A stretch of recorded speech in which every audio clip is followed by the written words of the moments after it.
tikslus buvo rungtynės, įsivėlėm į jų žaidimą, į rungtynių žaidimą, neišpildėm daug, ko darėm, taip visų to pasiekoje savo patys pasisunkinom žaidimą. O šiaip gerus visai varžybos, patiko. Manau, visų komandų tikslas, taip sakant, liaudiškai tariant, priešininkus nusiųsti knockdowną iš pirmų smūgių.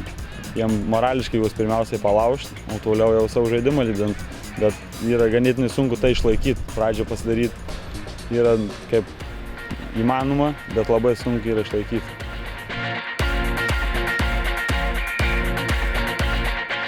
Pirmą kėlinį šiek tiek nebuvo daug kovingumo tokio didelio.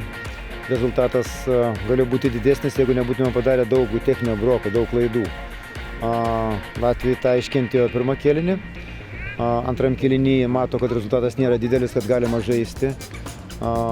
Tada jie pradėjo spausti mus daugiau mūsų pusėje, tada mums reikėjo kovingumo. Tada jau pasireiškė mūsų kovingumas, vyrai stovėjo.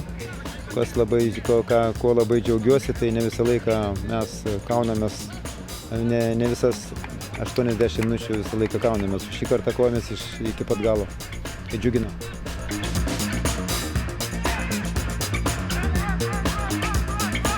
Литовцы хорошо играли, нравилась их игра, широко с веером, пускали назад своих центровых игроков очень хорошо.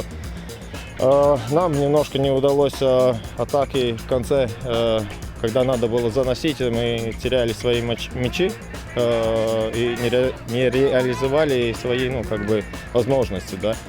И немножко физически отставали от них.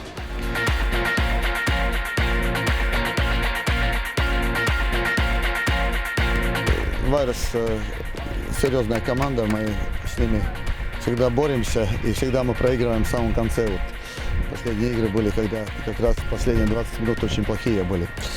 В этой игре такого не было, но все равно где-то в втором тайме пропустили 2 попытки.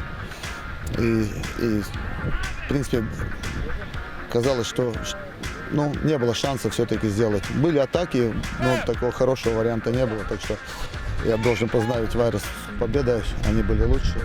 И немножко, конечно, жалко, хочется дома выигрывать. Если бы мы выиграли, тогда мы, может быть, сняли интригу у турнира топа, потому что все-таки еще остается игра Балтрикс и Вайрос, где все-таки еще будет интрига большая. Так что интересно будет, как эта игра будет проходить. Победители будут литовцы, да.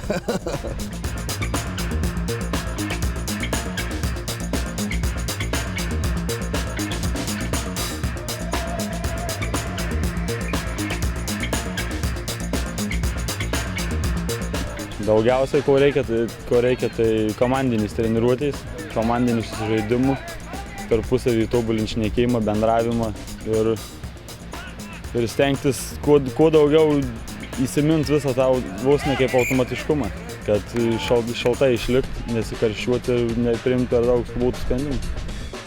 Ir labai norėčiau padėkoti savo asmeniniui treneriui, kuris mane ruošė Anglijoje, Marijui Andrijauskui, jis ruošė mane ir Modestą Bekerį. Ačiū jam labai.